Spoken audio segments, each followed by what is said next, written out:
안녕하세요. 오늘도 사연살롱을 찾아주셔서 감사합니다. 저는 60 중반의 할머니입니다. 저는 한 대학교의 의대 교수인데요. 이제 내년이면 정년이 되어 은퇴를 하게 되네요. 제가 사람답게 살고 교수까지 될 수 있었던 사연을 얘기하고 싶습니다.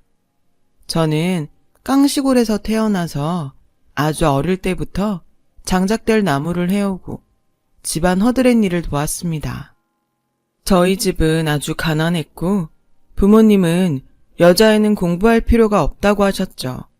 하지만 저는 집안일보다는 공부에 흥미가 많았어요. 몰래 학교 창문으로 들여다보며 한글을 익히고 산수 공부를 하다가 쫓겨나기도 하고 부모님한테 잡혀와서 혼쭐이 나기도 했어요. 계집애가 공부해서 뭐 할 거냐며 살림이나 잘 배우라고 하셨죠. 그런 제 삶의 변화가 오기 시작한 건 젊은 여선생님이 오시고부터였어요. 시내에 있는 유일한 중학교에 부임하신 선생님은 제가 야트막한 산기슭에서 쑥을 뜯다 말고 누가 놓고 간 책을 읽는 걸 보시고 저에게 공부를 가르치기 시작하셨어요. 순정아, 지금 당장은 이게 너한테 쓸모없는 것 같아도 언젠가 분명히 도움될 날이 올 거야. 네가 노력한 만큼 네 인생의 기회도 넓어질 거고. 그 선생님도 공부 못하게 하는 부모의 눈을 피해 열심히 공부해서 대학을 나와 선생님이 됐다고 하셨어요. 저는 그때부터 밤마다 몰래 걸어서 20분 거리에 있는 선생님 댁에 가서 국어, 산수, 도덕, 사회, 자연 이런 것들을 배웠고 열심히 공부한 덕에 중학교 과정도 배울 수 있게 됐어요. 그러다가 엄마한테 들키고 말았습니다. 선생님 댁에 가려고 막 집을 나섰을 때였죠. 엄마는 아버지한테 말하지 말라고 싹싹 비는 저를 보며 한숨을 쉬시고는 들키지 않고 끝까지 할 자신 있으면 그렇게 하고 자식이 좋아하는 거 부모도 못 시켜주는데 그걸 다 해주신다는데 어떻게 안 된다고 하겠냐. 기왕 할 거면 내 몫까지 다 하거라. 라며 몰래 다닐 수 있게 해주셨습니다. 그렇게 몇 년간 공부가 계속되면서 저는 검정고시에 합격했고 대학에 가고 싶다는 꿈을 꾸게 되었죠.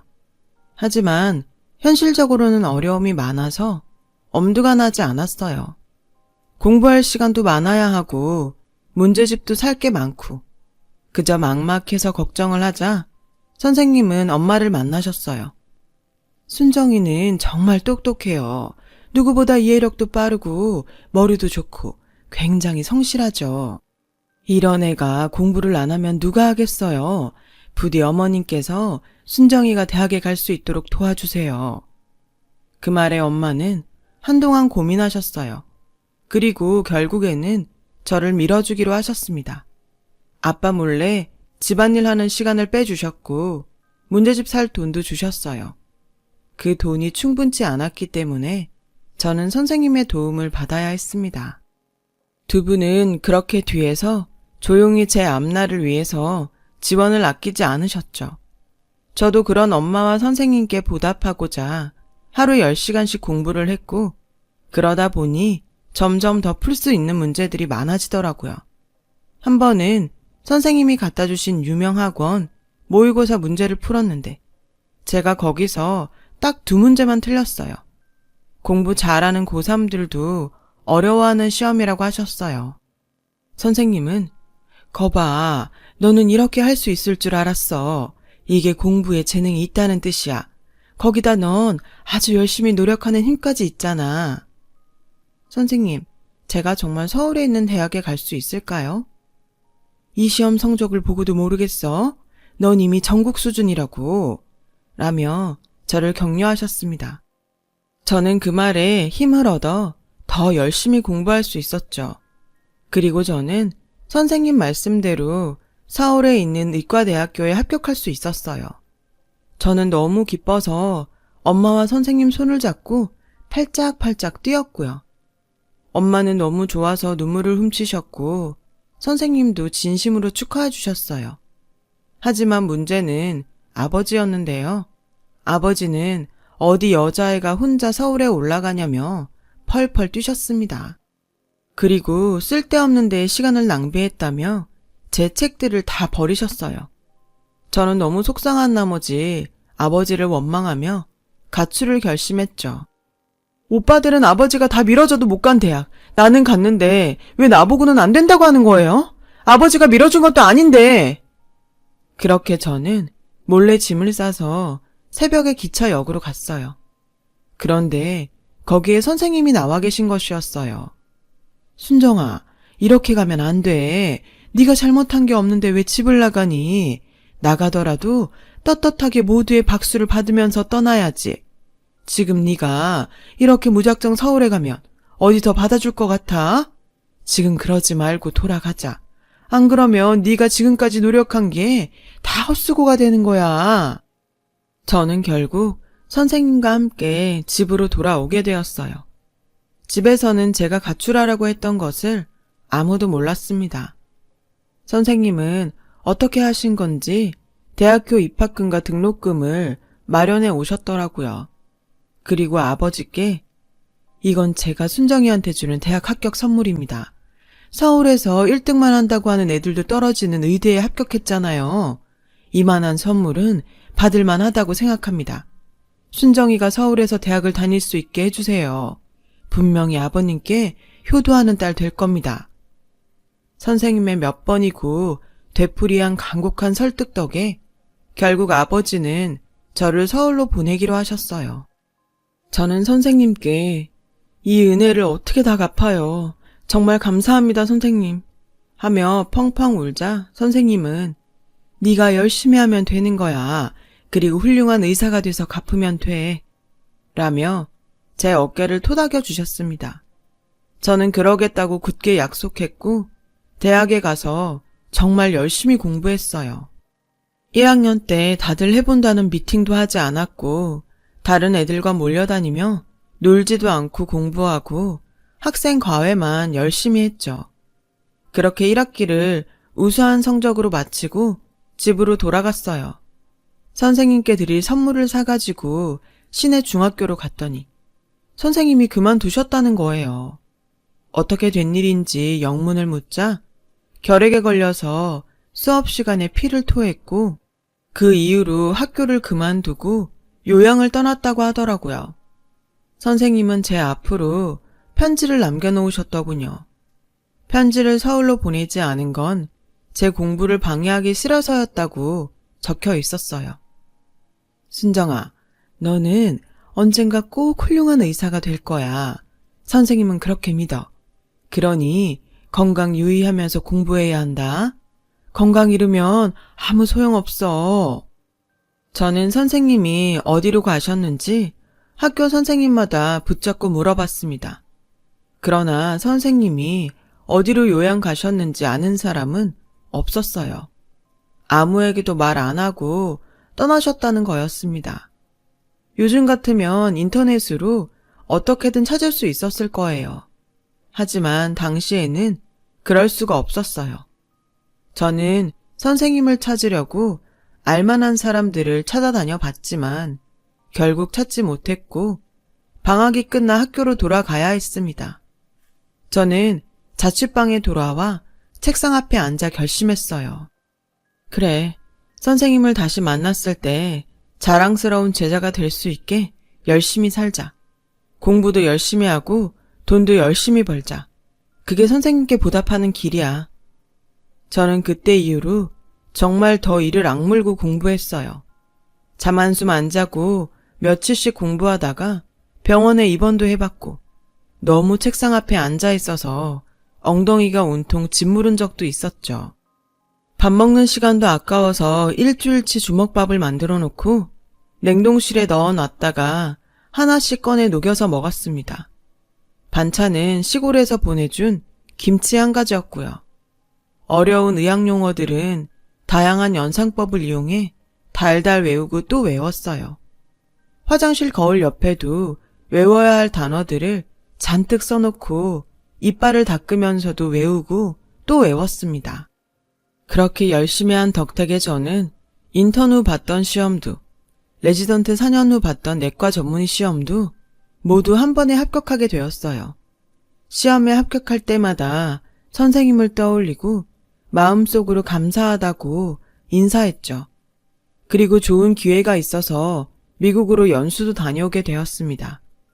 그 이후 저는 대학병원에서 계속 일을 하다가 순환기 내과 교수가 되었죠.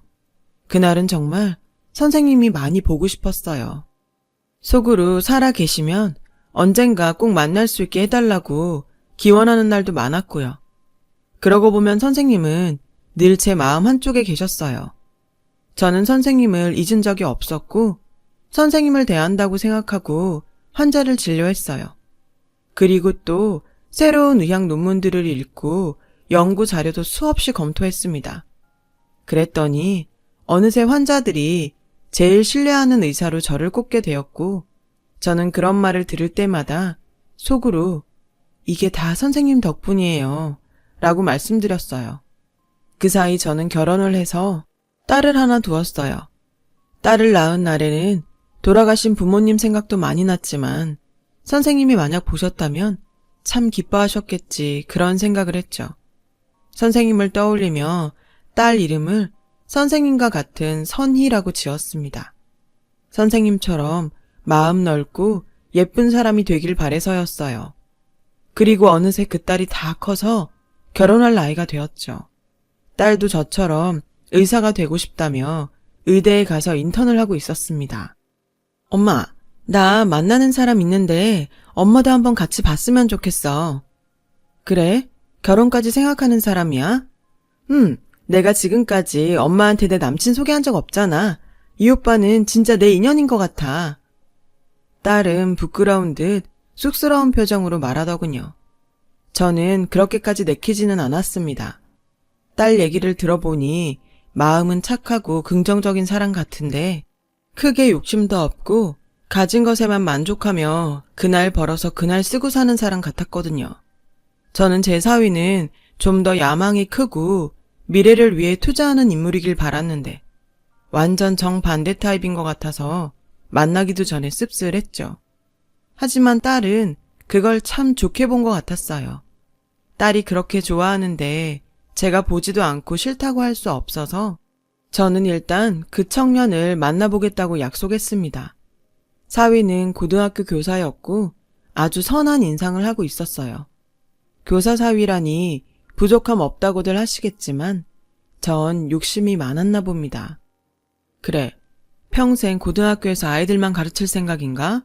대학원에 가서 박사를 하고 유학 갈 계획은 없고? 라고 하자 사위는 네, 저는 많은 가능성을 갖고 있는 아이들에게 뭐든 마음먹으면 할 수 있다고 가르치는 사람으로 남고 싶습니다. 제가 이런 데에는 저희 큰어머니 영향이 큽니다. 아프셔서 2번 교직을 쉬셨지만 큰어머니가 용기를 줘서 어려운 환경에서도 공부를 해서 자기 인생을 개척한 사람들이 많거든요. 그런 분들이 큰어머니한테 인사를 하러 올 때면 큰어머니가 자랑스럽고 저도 그렇게 되고 싶다는 생각을 많이 했습니다. 생각이 굉장히 바른 청년 같았습니다. 정말 보기 드문 사람인 것 같네. 하지만 그러기에는 현실이 만만치만은 않을 텐데 자네가 그러는 걸 부모님은 어떻게 생각하시나? 라고 물었고 사위는 부모님도 처음에는 제가 외국 유학도 다녀오고 더 좋은 직장 갖기를 바라셨지만 요즘처럼 교사 되기 힘든 때에 당당히 고등학교 교사로 일하는 것도 감사하다고 하셨어요. 제 생각도 많이 지지해 주셨고요. 라며 쑥스럽다는 듯 웃더군요. 엄마, 왜 자꾸 그런 질문만 해? 꼭 오빠가 교사인 게 마음에 안 드는 것처럼. 나는 오빠 같은 사람이 더 많았으면 좋겠는데? 오빠가 하는 거 보면 정말 존경스럽다고. 그리고 학생들한테도 인기가 얼마나 많은데 그래. 교사가 천직이야. 타고났다니까. 라며 딸이 옆에서 지원 공세를 펼쳤습니다. 그렇게 좋은 뜻을 가졌다니 할 말은 없었죠. 제가 너무 속물처럼 느껴지기도 했고요. 남편은 큰 불만 없었습니다. 문제는 저였죠. 제 딸은 더 근사한 직업을 가진 사람에게 보내고 싶었던 거죠. 하지만 저런 마음씨를 가진 사람이라면 내 딸을 믿고 맡길 수 있겠다는 생각도 들었습니다. 그래서 저는 정말 그 청년의 마음가짐 하나만 보고 딸의 결혼을 허락하게 되었어요. 그리고 결혼식 준비는 원만하게 진행되어 양가 부모님의 상견례 날이 되었어요. 저는 약속 장소인 한정식 식당에 조금 일찍 도착했죠. 환자 진료가 생각보다 일찍 끝난 것도 있었지만 중요한 자리인 만큼 먼저 가서 마음의 준비를 하고 싶은 것도 있었거든요. 제가 식당에 들어서자 젊은 직원이 나와서 예약을 했냐고 묻더군요. 저는 상견례 예약을 했다고 말했고 직원은 저에게 잠시 기다리라고 했어요. 그렇게 직원을 기다리며 서 있는데 카운터에서 감사합니다. 다시 뵐 날 기다리고 있겠습니다. 하는 고상한 목소리가 들렸습니다. 아무리 생각해도 익숙한 목소리여서 카운터 쪽을 돌아보게 되었어요. 그랬더니 저보다 한 10살은 많으신 것 같은 여자분께서 우아하게 머리를 틀어 올리시고 앉아서 계산을 하고 있었습니다. 저는 자꾸 어디서 본 것만 같아 가까이 다가갔어요. 네, 무엇을 도와드릴까요? 저를 본 여자분이 미소를 지으며 그렇게 물으시더니 한참 저를 쳐다보셨습니다.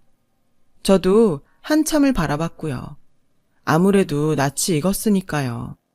그리고 그 목소리의 억양, 부드럽고 우아한 느낌이 예전에 제가 알던 유선희 선생님과 너무도 닮아 있었어요. 그러고 보니 눈매라던가 얼굴형, 콧날이 선생님과 흡사했죠. 저는 떨리는 목소리로 혹시 유선희 선생님 아닌가요? 라고 하자 그분도 너 순정이니? 라고 물으셨습니다. 그 자리에서 눈물을 터뜨리고 말았어요. 상견례라고 특별히 신경 써서 했던 화장이 다 무너지는데도 아랑곳 없이요. 선생님, 제가 얼마나 선생님을 찾았는데 어떻게 이런 데서 만나요? 선생님, 정말 보고 싶었어요. 너무 그리웠어요. 한시도 잊지 않았어요. 저는 통곡을 하며 그 자리에 주저앉았어요. 선생님도 눈물을 훔치시며 제 손을 잡으셨죠. 순정아, 너 정말 순정이 맞구나. 살아있으니 이렇게 만나는구나. 나도 널 잊어본 적이 한 번도 없어. 내가 아파서 어쩔 수 없이 그곳을 떠나야 했을 땐 정말 마음이 아팠단다. 그래도 네가 정말 잘 산 것 같아서 기쁘구나. 저는 언제고 살아있을 때 선생님을 다시 뵙게 해달라고 매일 속으로 빌고 또 빌었어요. 그래서 오늘 이렇게 만났나 봐요. 선생님도 눈시울이 붉어져서 저를 끌어안으셨어요. 그리고 여긴 어떻게 왔냐고 물으시더라고요. 저는 상견례 얘기를 했죠. 선생님은 예약자 이름을 보더니 놀라시며 네가 선희 엄마였니? 라고 하시는 거였어요. 저는 너무 놀라서 제 딸을 아시냐고 했고 선생님은 바로 제 사위의 큰어머니라고 하시는 거예요. 나는 벌써 네 딸 봤지. 정우가 꼭 소개시켜주고 싶은 사람이 있다고 해서 몇 번이나 봤는 걸. 너무 예쁘고 총명하고 이상하게 정이 가더라니. 네 딸이어서 그랬나 보다. 라며 놀라셨어요. 저는 온몸에 전율이 흘렀어요. 사위가 닮고 싶었던 사람이 선생님이라니. 저는 사돈분들과 사위와 딸을 만나 선생님과의 인연을 이야기했고 그분들과 사위도 다 놀라더라고요. 당연히 제 딸도 놀랐고요. 무엇보다 제가 딸 이름을 선생님 이름을 따서 붙였다니까 사위는 흠칫하더군요. 처음에 제 딸한테 눈이 간 게 큰어머니 이름하고 같아서였답니다. 어떻게 이런 인연이 있을 수 있는지 하늘은 계속 우리를 잊지 않고 지켜보시고 있다가 이렇게 엮어서 저와 선생님을 만나게 해준 것 같았어요. 그날 상견례가 끝나고 저와 선생님은 오래도록 이야기를 나누게 되었어요. 선생님은 처음 요양을 마치시고 다시 교사를 하시며 결혼도 하셨다고 했습니다. 그러나 몸이 너무 쇠약해져서 아이를 낳을 수 없었다더군요. 학교 일도 너무 무리를 해서 몸이 다시 나빠졌는데 그때도 폐가 문제가 됐다고 하셨어요. 결국 교사를 그만두셨고 집에서 지내시다가 가끔씩 남편이 경영하는 한정식 식당에 나와서 카운터를 봐주고 있다고 하셨어요. 마침 제가 간 날이 시조카 상견례여서 제 딸도 보고 저희 부부도 볼 겸 나오셨다는 거였습니다. 선생님은 제가 순환기 뇌과 교수라고 하자 그렇게 될 줄 알았다며 저는 꼭 해낼 줄 알았다고 자기 일처럼 기뻐하셨죠. 저는 선생님 손을 꼭 잡고 그래서 이제 몸은 좀 괜찮아지셨어요? 많이 마르신 것 같은데 불편하신 데는 없으시고요? 라고 물었더니 다시 몸이 안 좋아진 것 같아서 병원에 예약을 했는데 그 의사가 워낙 그 계통의 유명한 교수라 그런지 2달도 넘게 기다려야 된다고 하시더라고요. 저는 그 말을 듣고 돌아와서 호흡기 쪽에 내놓으라 하는 교수들에게 전화를 싹 돌렸어요. 그리고 대학병원 내에 인맥을 총동원해서 선생님이 VIP 병실에 입원할 수 있게 했죠. 난 일반 병실도 괜찮은데 이런 데는 어색해. 선생님, 이거 제가 은혜 갚는 거라고 했잖아요. 제가 선생님께 보답할 수 있게 해주세요. 선생님은 웃으시면서 알겠다고 하시더라고요. 검사 결과 선생님의 폐에서 종양이 발견되었고 암의 소견이 나왔어요. 선생님은 몸이 많이 약하셔서 수술에 대한 부담이 있었는데 워낙 초기였고 표적 항암 약물 치료가 가능할 것으로 보며 바로 제가 주치의가 돼서 치료에 들어갔습니다. 선생님은 우시면서 내가 순정이 덕분에 살게 됐구나. 고맙다. 라며 계속 제게 고개를 숙이셨어요. 저는 그러지 마시라면서 꼭 건강하게 만들어드리겠다고 약속했죠. 선생님의 항암 치료가 시작됐고 아이들의 결혼식 날짜도 잡았습니다.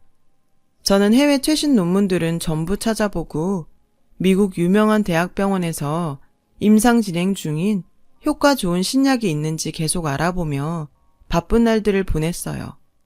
제가 있는 대학에서 연구 중인 치료제도 알아보았죠. 어떻게 해서든지 암의 전이도 막아내고 완전히 뿌리 뽑고 싶었어요. 선생님은 그런 절 보며 이런 좋은 의사를 만날 줄 몰랐다고 좋아하셨고요. 저도 너무 기뻤습니다. 제가 공부한 것으로 선생님을 도울 수 있게 되었으니까요. 힘들게 공부했던 날들에 대한 후회가 정말 눈꼽만큼도 없었어요. 부모님만큼이나 제 인생에 큰 영향을 주신 선생님을 치료해드릴 수 있으니까요. 그리고 시간이 흘러 아이들 결혼식 날이 되었어요. 선생님도 그동안의 치료로 많이 좋아지셔서 곱게 한복을 입고 결혼식장에 오셨어요. 사위는 저를 보더니 한박 웃음을 지으며 90도로 인사를 하더군요. 저는 가까이 가서 사위 손을 잡았습니다. 내가 자네를 못 알아보고 이런저런 신뢰를 많이 했지? 미안하네. 내가 어느새 울챙일적을 잊어버리고 나 혼자 잘된 것처럼 살고 있었나 보네. 자네가 그토록 닮고 싶어하는 큰어머니 유선희 선생님이 오늘의 나를 만들어주셨는데 자네는 더 훌륭한 제자들 많이 만들게. 아닙니다, 장모님. 저는 섭섭하게 느낀 적 한 번도 없어요. 그리고 선희가 조물룡한가요? 아까우신 게 당연하죠. 저한테 정말 넘치는 사람입니다. 그거 잊지 않고 늘 존중하는 마음으로 살겠습니다. 저와 선희의 결혼을 허락해 주셔서 감사합니다. 라는데 제 눈시울이 뜨거워지더라고요. 결혼식이 진행되고 딸과 사위가 우리 부부와 사돈 부부에게 차례대로 인사를 했어요. 저는 그 자리에서 일어나서 선생님 앞에 갔죠. 그리고 선생님께 큰 절을 올렸습니다. 선생님, 시골에서 나물이나 캐고 땔감이나 주워오던 저를 오직 책 좋아한다는 이유로 공부시켜주시고 문제집도 사주시고 대학 첫 등록금까지 마련해 주셨습니다. 그런 선생님이 제 사돈 큰 어른이 되어주셔서 정말 너무 영광입니다. 제 딸도 사위도 잘 부탁드립니다, 선생님. 사돈 내외도 저의 사정을 잘 알고 계셨어요. 눈시울을 붉히시더라고요. 다들 박수가 터졌고 그 가운데 우는 사람들도 있었어요. 제 딸과 사위도 눈물을 흘렸죠. 안사돈은 제게 다가와 저를 안아주더군요. 행복한 딸의 결혼식을 울음바다로 만들어 너무 미안했지만 저는 그렇게라도 공개적으로 사람들 앞에서 선생님께 인사를 드리고 싶었어요. 선생님은 건강을 회복하셨고 지금은 정기적으로 검진을 받으러 오십니다. 이제 제가 은퇴하고 나면 같이 여행이나 다니자고 하시네요. 저도 그럴 날만을 기다리고 있습니다. 이제라도 선생님의 은혜에 보답하며 살고 싶어요. 제 얘기 들어주셔서 감사합니다. 다들 평안하시고 좋은 일 많으시길 빌겠습니다. 여러분, 사연 댓글에 응원과 현명한 조언 부탁드려요. 좋아요와 구독은 저에게 큰 힘이 됩니다. 오늘도 좋은 일 가득하세요.